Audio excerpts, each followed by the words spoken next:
Hello नमस्कार, जय हिंद दोस्तों। स्वास्थ्य स्टडी के यूट्यूब चैनल पर आपका एक बार फिर से बहुत बहुत स्वागत है।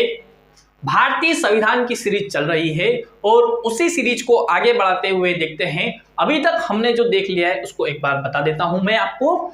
हमने सबसे पहले भाग 1 भारत के राज्य, भारत और उसके राज्य क्षेत्र के बारे में देखा। भाग 2 जिसमें हमने नागरिकता के बारे में भी देखा। भाग 3 जिसमें फंडामेंटल राइट यानी मौलिक अधिकारों के बारे में देखा।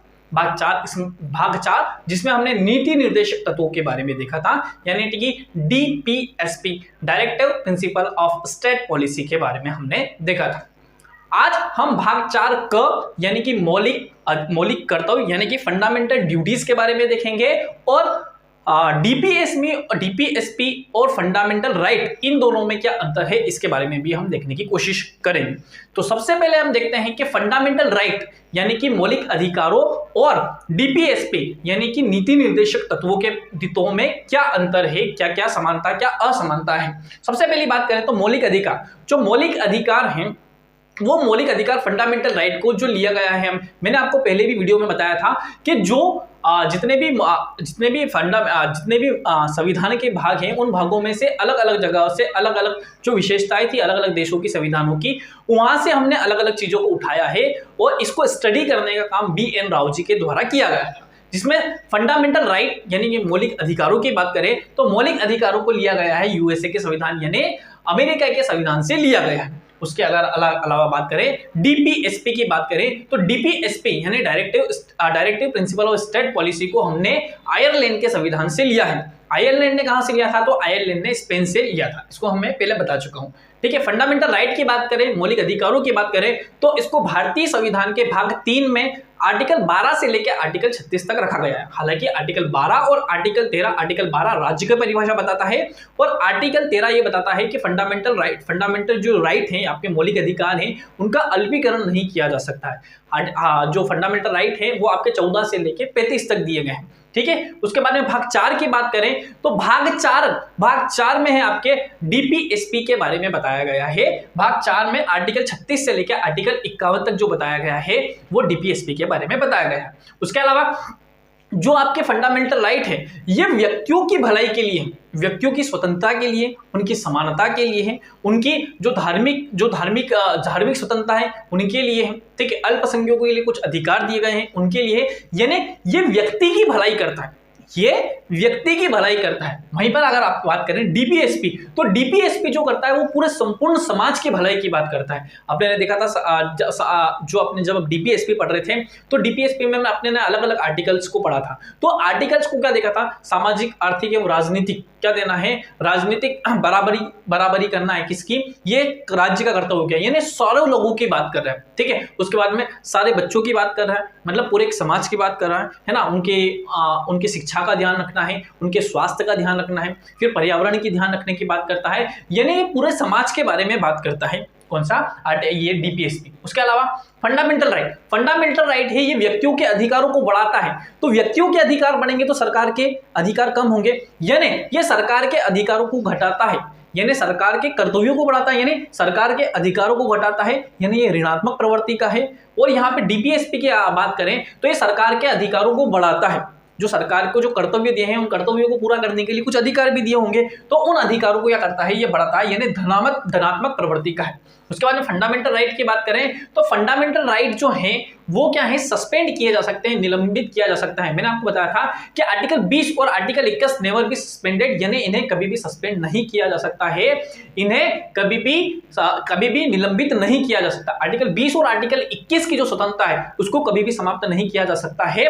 बाकी जो स्वतंत्रता है उन्हें युक्त मतलब सरकार को अगर जैसे आपकी घूमने फिरने की स्वतंत्रता पे अगर प्रतिबंध लगाना है, जैसे आपने कोरोना के समय पे देखा था, सरकार ने क्या कर दिया था, किसी भी व्यक्ति को सार्वजनिक स्थान पर जाने से मना कर दी थी और यहाँ तक कि घर से बाहर निकलने पे भी मना कर दिया था। तो क्या आप चले जाओगे, आपकी कि नहीं ये हमारा फंडामेंटल राइट है, नहीं मैं तो घूमूंगा, नहीं कोरोना मेरा कहीं भी नहीं कर सकता, ऐसा कर सकते हो क्या, नहीं कर सकते हो। क्यों नहीं कर सकते हैं, क्योंकि युक्त प्रतिबंध लगाया गया। क्या किया गया है, युक्त प्रतिबंध लगाया है, मतलब सरकार ने कुछ तर्क दिए हैं कि कोरोना जैसी महामारी आई हुई है तो क्या कर रहे हैं हम, इस आर्टिकल 19 जो आर्टिकल 19 है इसकी स्वतंत्रता को क्या कर रहे हैं, हम समाप्त कर रहे हैं। अच्छा, आपके घूमने फिरने की आज़ादी को समाप्त कर दिया था, लेकिन आपकी बोलने की आज़ादी वो समाप्त करी थी क्या? नहीं, वो आपकी बोलने की आज़ादी समाप्त नहीं करी थी, है ना। तो कुछ समय समय पर युक्ति मतलब कुछ युक्ति देगा, कुछ तर्क देगा, उन तर्कों के आधार पर क्या कर सकता है, फंडामेंटल राइट्स को वो निलंबित कर सकता है, ठीक है। उसके अलावा यहाँ पर निलंबित नहीं किए जा सकते हैं, क्योंकि सरकार की तो ये कर्तव्य है कि जो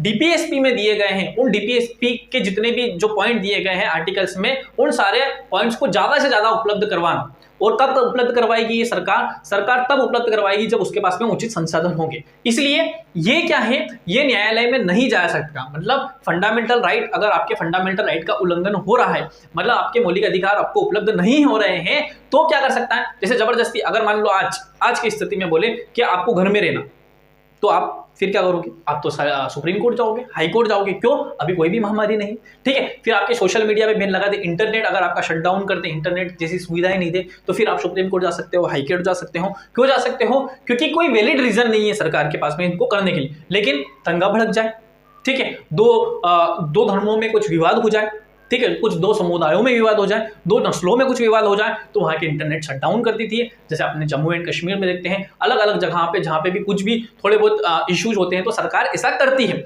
यानी मतलब युक्त प्रतिबंध लगाई जा सकती है। अच्छा, इनका जब भी प्रतिबंध लगाया जाएगा, अगर युक्त संगत नहीं है, तो क्या कर सकते हैं, अपने न्यायालय जा सकते हैं। जैसे अभी लगा दे सरकार, लॉकडाउन लगा दे, तो आप जा सकते हैं, हम भी जा सकते हैं, आप भी जा सकते हैं, सब जा सकते हैं। हालांकि सरकार ऐसा नहीं करेगी। और इनके ऊपर, इनके लागू नहीं होने के ऊपर, मतलब डीपीएसपी को लागू नहीं कर पा रही है सरकार, तो उसमें क्या कर सकते हैं आप, सुप्रीम कोर्ट, हाई कोर्ट, कहीं पे भी किसी भी कोर्ट में, न्यायालय में नहीं जा सकते हैं। क्यों? क्योंकि पहले ही आर्टिकल 37 बोल दिया है। आर्टिकल 37 में क्या बोला है, आर्टिकल 37 ये बोलता है डीपीएसपी में कि यह न्यायालय में वाद योग्य नहीं है। मतलब सरकार के पास में जब उचित संसाधन होंगे, जैसे सरकार के पास में आज उचित संसाधन है, तो सरकार क्या कर रही है, पोषण आहार युक्त खाना दे रही है, आपको फ्री खाना दे रही है, फ्री राशन दे रही है, तो उचित प्रतिबंध जब सरकार के पास में उचित संसाधन उपलब्ध होंगे तो करवा सकती है, आपको उपलब्ध करवाएगी। जैसे आपको क्या कर रही है, आयुष्मान कार्ड दे रही है, आपको 5 लाख तक का बीमा कर रही है सरकार, ठीक है। तो सरकार के पास में आप संसाधन उपलब्ध हो गए हैं, तो सरकार आपको क्या कर रही है, ये सारी फैसिलिटीज उपलब्ध करवा रही है। उसके आगे क्या बोल रहा है, ये जन्म से मिल जाते हैं, यानी कि फंडामेंटल राइट जो है, जैसे ही लल्ला पैदा हुआ, जैसे ही लल्ला बाहर निकला, जैसे ही लल्ला निकलेगा और वो बोलेगा मेरा फंडामेंटल राइट टू प्राइवेसी, मेरे को अकेला छोड़ो, ठीक है, तो ऐसा नहीं होता है। हालांकि ऐसा नहीं करते हैं सब। तो फंडामेंटल राइट क्या हो जाएगा, फंडामेंटल राइट जन्म से मिले हैं, लेकिन जब सरकार के पास में संसाधन उपलब्ध होंगे तो सरकार क्या करवाएगी, आपको ये उपलब्ध करवाएगी, ठीक है। चलिए, ये वाला जो है थोड़ा बहुत इसको डिफरेंशिएट करने की बात कही गई है, क्या क्या समानता है, क्या क्या असमानताएं हो सकती है, इसमें आपने को देखने की कोशिश करी है। और कभी कुछ छूट गया होगा तो और आगे कोशिश करेंगे। इसके अलावा एक टॉपिक और है, मौलिक कर्तव्य यानी कि फंडामेंटल राइट। आपने अपने अधिकारों की बात कर ली, तो आज क्या होता है कि कोई भी व्यक्ति अपने अधिकारों की ज्यादा बात करता है। मैं क्या कर सकता हूं, मेरे क्या क्या अधिकार हैं, क्या क्या अधिकार नहीं है, ये बात, मैं क्या नहीं कर सकता हूं और मेरे को क्या क्या करना चाहिए, मेरे क्या अधिकार है ये तो ठीक है, लेकिन मेरे क्या कर्तव्य है इस देश के प्रति, इस समाज के प्रति, उसको भी बताया गया है। हालांकि ये जब संविधान बना था, मतलब जब संविधान बन के तैयार हुआ था 26 नवंबर 1949 को, और जब लागू हुआ 26 जनवरी 1950 को, तो यह हमारे भारत के संविधान में नहीं था। अर्थात इसको ये मूल संविधान में नहीं थे मौलिक कर्तव्य,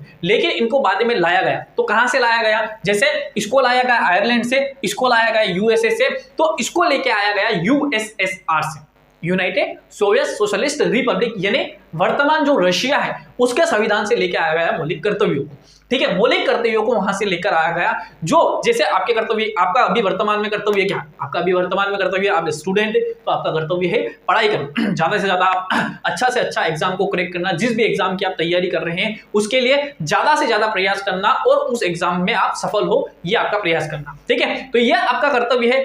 तो एज अ इंडियन, एक भारतीय होने के नाते भी आपके देश के प्रति कुछ कर्तव्य होंगे, तो देश के प्रति आपके क्या क्या कर्तव्य हैं, उन कर्तव्यों के बारे में यहाँ पे बात की गई है, ठीक है। मौलिक कर्तव्य, फंडामेंटल ड्यूटीज, इसको यूएसएसआर यानी तत्कालीन यूएसएसआर, वर्तमान रशिया के संविधान से लिया गया है इसको, ठीक है। तो जब भी कोई भी संविधान में ऐड करना होता है या फिर हटाना होता है, तो सबसे पहली बात तो ऐड करना, ये कॉन्स्टिट्यूशन अमेंडमेंट क्या होता है, तो मैं बता दूं कि एक बुक है, उस बुक में कुछ लिख रहे हैं जो पहले से लिखा हुआ एक पूरी बुक है, मान लो कोई सी भी बुक है, ये मान लो ये मेरी बुक है, इस बुक में मैंने क्या किया है, ये खाली इधर से भरी हुई है, तो ये बुक है, इस बुक में अगर मुझे ये बुक पहले से ही मतलब स्टार्टिंग में मैंने लिख दी, मैंने नोट तैयार कर लिए हैं। इस नोट से मैं अब मान लो आने वाले समय में कुछ परिवर्तन होता है, ठीक है, उन परिवर्तन करना है, मैं उस बुक में परिवर्तन करता है, तो इस परिवर्तन को क्या कह दिया, संशोधन कर दिया। इस जो किताब थी, इस किताब में जो पहले से लिखा हुआ है उसमें वर्तमान आवश्यकताओं के अनुसार मैंने कुछ परिवर्तन कर दिया, या ऐसा कुछ लिखा हुआ है जो अब काम का नहीं है तो मैंने उसको हटा दिया, तो भी संशोधन किया। मतलब मैंने एड्स किया, मतलब मैंने उसको हटाया तो भी संशोधन है, मैंने उसमें कुछ जोड़ा तो भी संशोधन है। तो हमारी जो भारतीय संविधान है, जो हमारी भारतीय संविधान वो भी एक किताब है, ठीक है, उस किताब में कुछ लिखना और कुछ निकाल देना, कुछ हटा देना, उसी को संशोधन कहते हैं। कुल शुद्ध भाषा में या तो उसमें कुछ लिख रहे हैं या उसमें से कुछ बिगाड़ रहे हैं, तो उसको क्या कहा जाएगा, संविधान संशोधन, ठीक है। उसी प्रकार से भारत में अभी तक 105 संविधान संशोधन हो गए। इसी प्रकार से 42 कॉन्स्टिट्यूशन अमेंडमेंट हुआ था, 42nd कॉन्स्टिट्यूशन अमेंडमेंट यानी 42वां संविधान संशोधन हुआ था दोस्तों।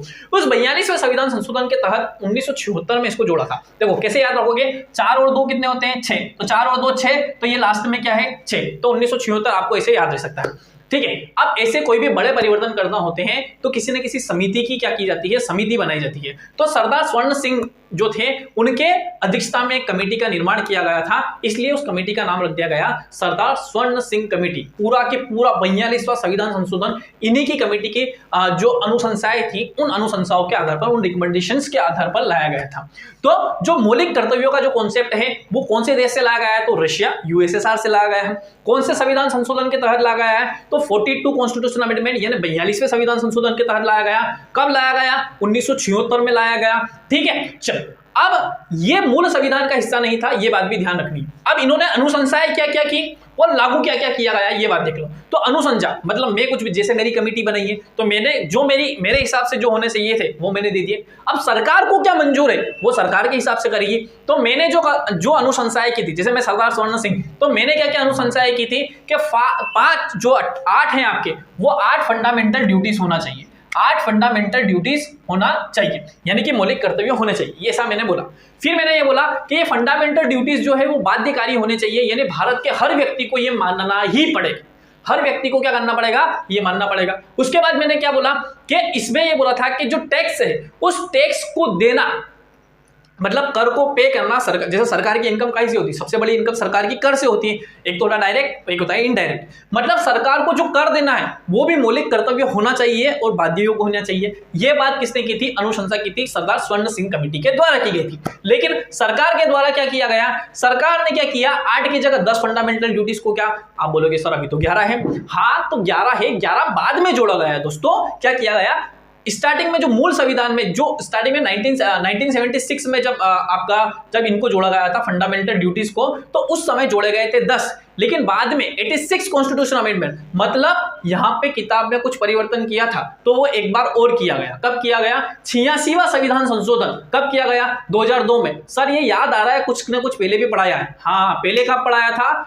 आर्टिकल जब हम 45 पढ़ रहे थे तो आर्टिकल 45 में क्या था कि 14 साल तक के बच्चों को क्या करना पड़ेगा, राज्य का यह कर्तव्य होगा कि उनको शिक्षा और स्वास्थ्य उपलब्ध करवाए।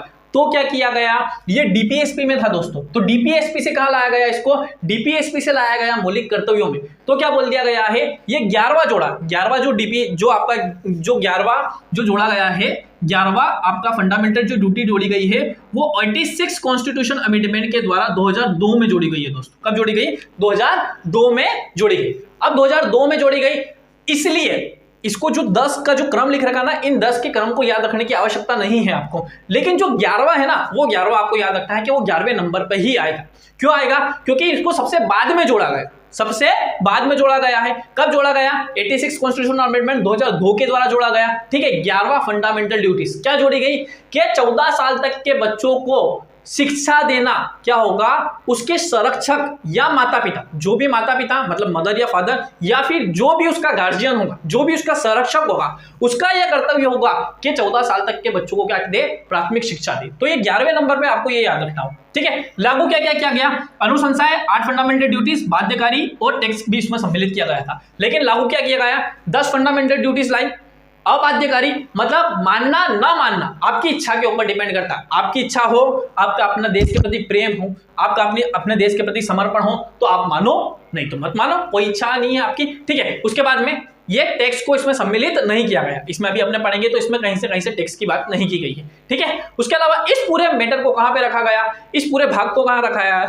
तो ये 4 है, भाग 4 का, तो 4 के जस्ट बाद आ रहा है, इसलिए इसको 4 क में रख दिया गया।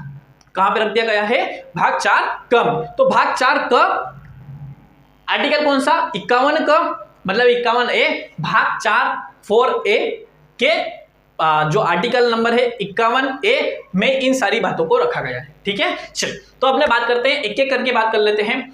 ये क्या सर हमको याद रखना है, नहीं आपको याद नहीं रखना, लेकिन आपको ये याद रखना है कि जो 4 ऑप्शन आएंगे उन 4 ऑप्शन में से आपको पता होना चाहिए कि क्या ये हमारे मौलिक कर्तव्यों में सम्मिलित है या नहीं। ये सीरियल वाइज से याद रखने की आवश्यकता नहीं है, लेकिन आपको ये पता होना चाहिए कि ये हमारे मौलिक कर्तव्य है और इनको आपको मानना भी चाहिए। सबसे पहला क्या करता बोल रहा है कि संविधान का पालन करना, जो भारतीय कॉन्स्टिट्यूशन है इस कॉन्स्टिट्यूशन का पालन करना है साईं साहब, इसके अनुसार आचरण करना है, ठीक है, आपको भी और राज्य को, दोनों, ठीक है। उसके संस्थान, उनके संस्थान जो भी है, संसद है, विधानसभा है, न्यायपालिका है, ठीक है, कार्यपालिका है, ठीक है, स्थायी अस्थायी दोनों प्रकार की कार्यपालिका है। राष्ट्रगान, जैसे बहुत सारे लोग होते हैं हम राष्ट्रगान नहीं गाएंगे, ठीक है, हम राष्ट्रगीत नहीं गाएंगे, तो इस देश में क्या कर रहे हो फिर भाई साहब, राष्ट्रगान राष्ट्रगीत नहीं गाना है तो चलिए, तो राष्ट्रगान का पालन करो, ठीक है, अगर नहीं गा रहे हो तो कम से कम पालन करो, ठीक है। राष्ट्रगीत का पालन करो, राष्ट्रपति जैसे राष्ट्र ध्वज है, ठीक है, राष्ट्र चिन्ह है, अशोक स्तंभ है, ठीक है, इस प्रकार से राष्ट्र प्रतीक जो है हमारे उनका सम्मान करो। राष्ट्रगान के बारे में बात करें तो हमारे राष्ट्रगान जन गण मन,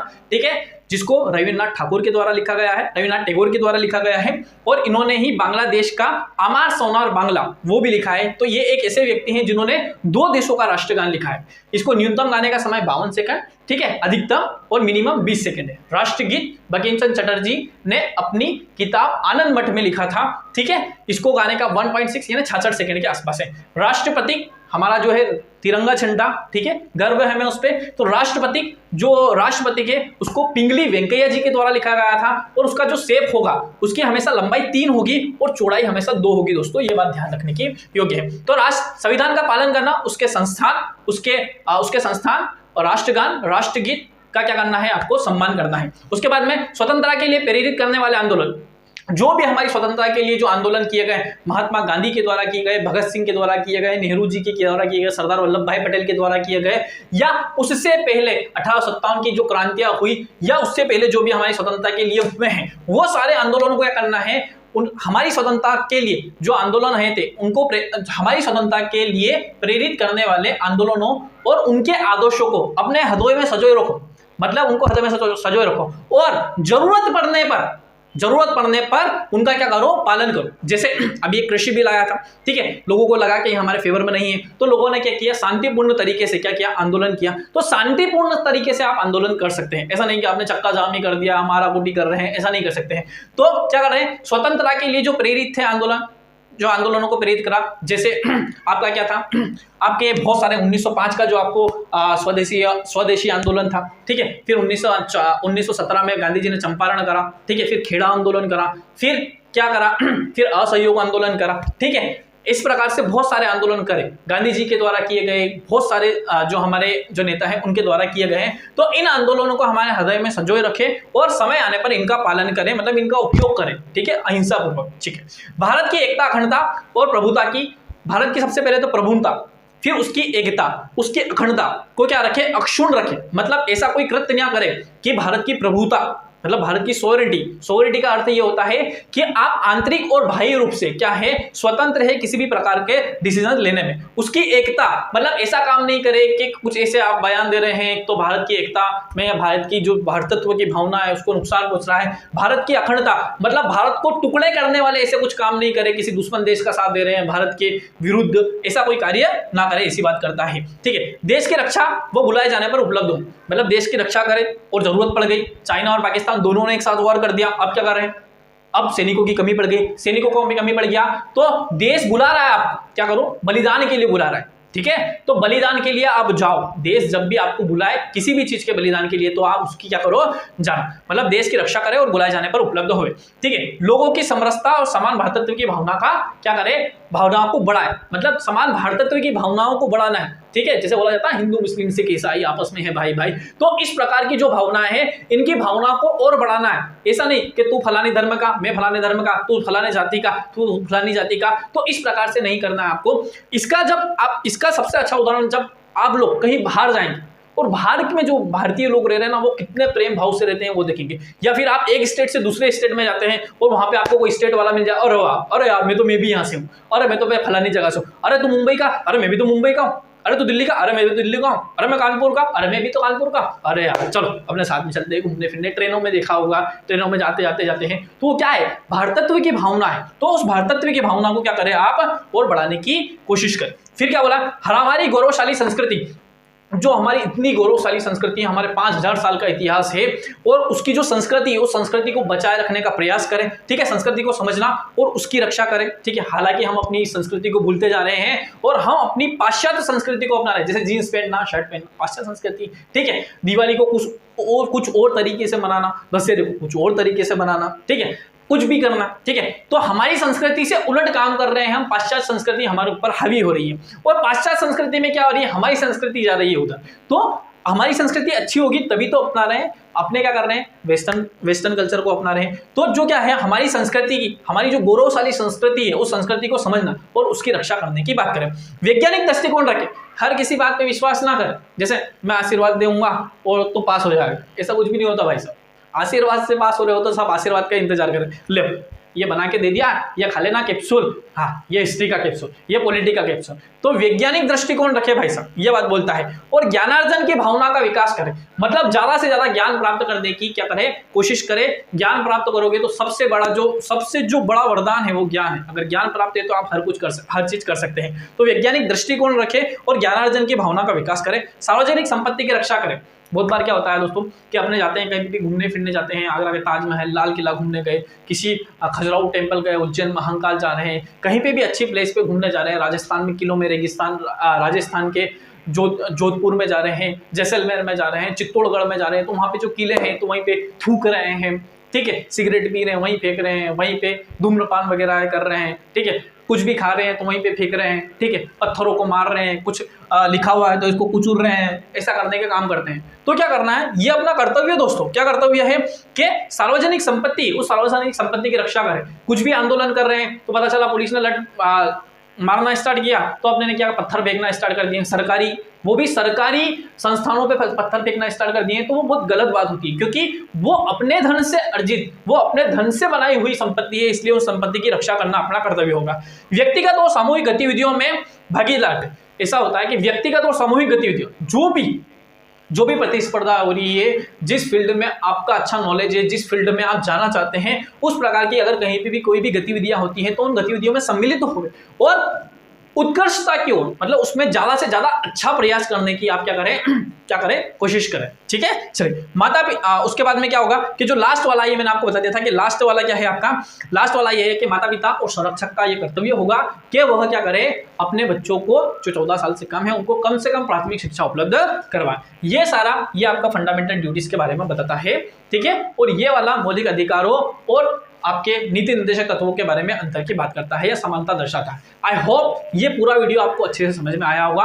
इसको अपने को पूरा राह देने की आवश्यकता नहीं है, लेकिन अपने को ये पता होना चाहिए कि ये अपने इसमें फंडामेंटल ड्यूटीज में दे रखा होगा। अगर वीडियो आपको अच्छा लगा हो तो हमारे चैनल को सब्सक्राइब कीजिए, लाइक कीजिए और वीडियो को ज़्यादा से ज़्यादा शेयर कीजिए, ताकि हमारा मोटिवेशन बढ़े और हम और अच्छे से अच्छे वीडियो बना पाए आपके लिए। जय हिंद, जय भारत।